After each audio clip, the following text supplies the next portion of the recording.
Hello दोस्तों, आपका हमारे यूट्यूब चैनल में बहुत बहुत हार्दिक स्वागत है। आज मैं कह सकते हैं आपके लिए एक नया वीडियो लेके आ गया हूं, जो क्लास 12 सब्जेक्ट हिंदी का पहला लेसन है, जिसका नाम है राष्ट्र का स्वरूप।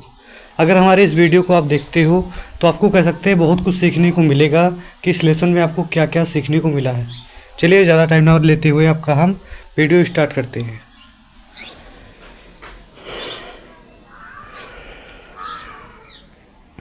सबसे पहले आपको पता होना चाहिए कि जो आपके राष्ट्र का स्वरूप है क्लास 12 के लेसन पहला हिंदी का, उसके लेखक कौन है। तो वासुदेव शरण अग्रवाल जी इसके लेखक हैं। थोड़ा इनकी जीवनी हम देख लेते हैं। लिखा है, वासुदेव अग्रवाल जी का जन्म 7 अगस्त 1904 ईस्वी को मेरठ जनपद के खेड़ा ग्राम में हुआ था। इनके माता पिता लखनऊ में रहते थे, अतः इनका बचपन लखनऊ में बीता। सन 1929 ईस्वी में लखनऊ विश्वविद्यालय से इन्होंने एमए किया। सन 1967 ईस्वी में हिंदी साहित्य का निधन हो गया। ये सब नॉर्मली वैसे जीवन परिचय था इनका। आगे चलते अपनी कहानी की तरफ हम।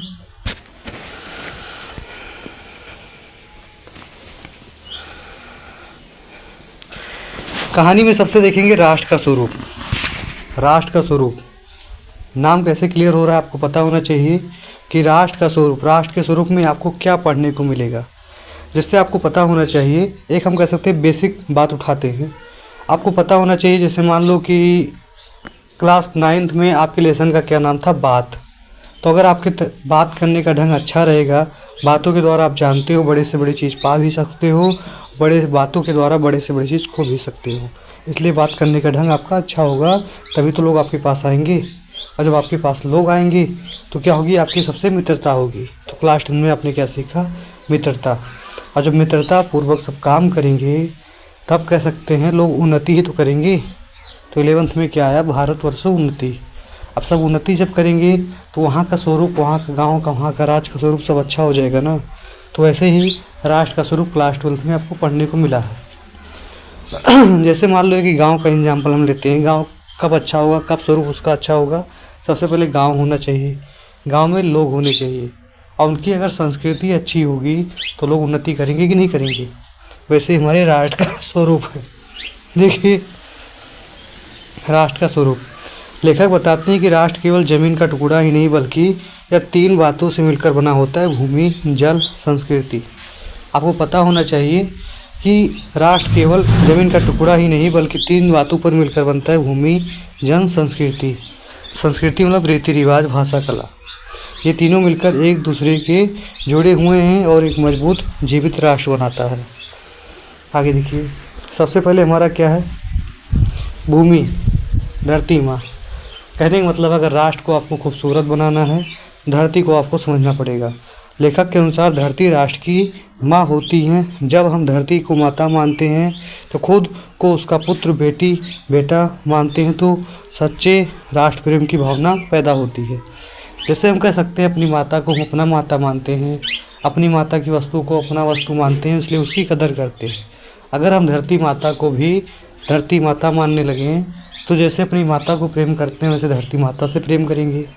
हमारी माता की वस्तुएं जैसे साड़ी हो गई, कोई भी 108 हो गए सामान, तो उसकी हम देख रेख करते हैं, सुरक्षा करते हैं।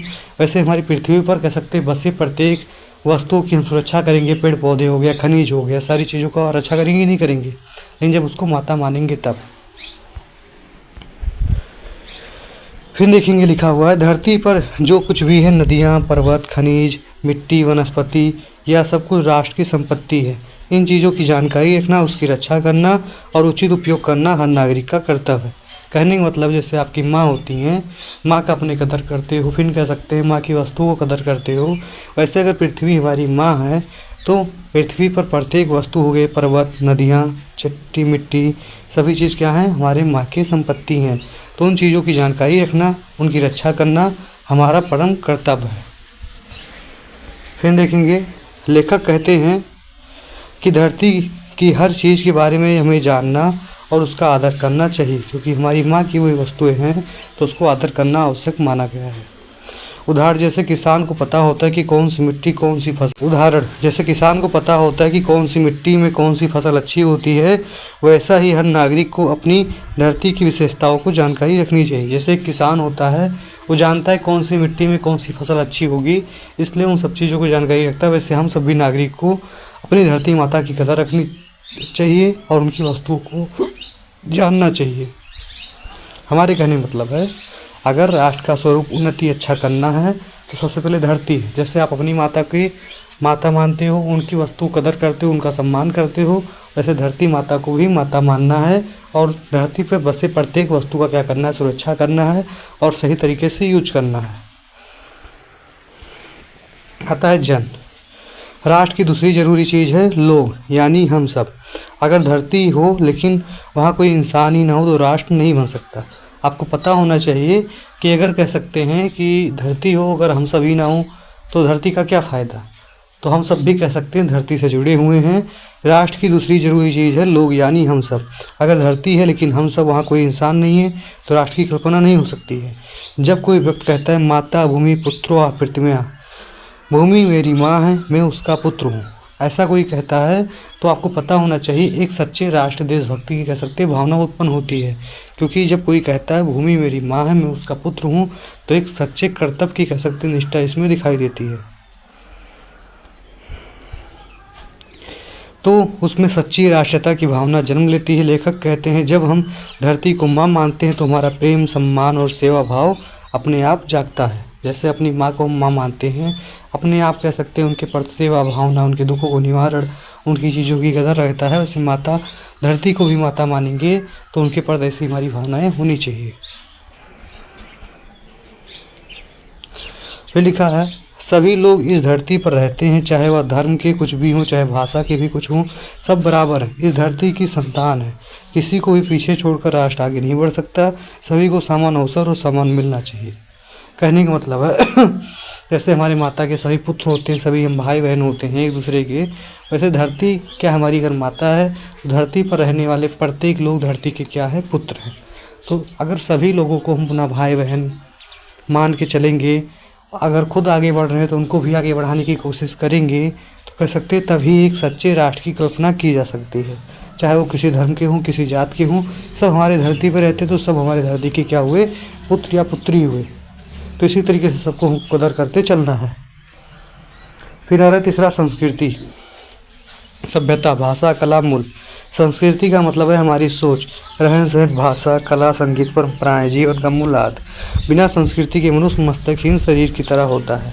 जैसे कह सकते हैं पृथ्वी भी मानव हो और उनमें कह सकते हैं संस्कृति ही ना हो तो क्या होंगे, मस्तकहीन होंगे। वो अच्छे उम्र का कोई मतलब ही नहीं जानेंगे कि उनको क्या करना है क्या नहीं करना है, ये सब कुछ जानेंगे नहीं तो क्या फ़ायदा।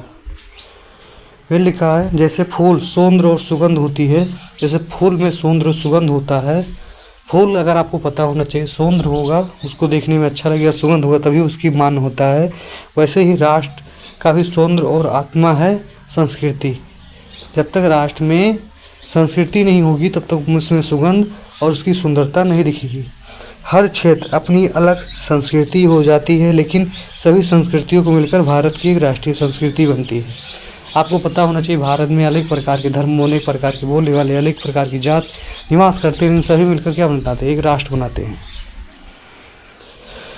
उदाहरण की एक जगह की लोकगीत, दूसरी जगह की चित्रकला, किसी और राज्य की बोली, सब मिलकर एक भारत को समृद्ध बनाते हैं। आपको पता होना चाहिए भारत में अलग अलग प्रकार की जगह गीत, अलग रचनाएं, अनेक कलाएँ, सभी क्या है भारत को मिलकर समृद्ध बनाते हैं।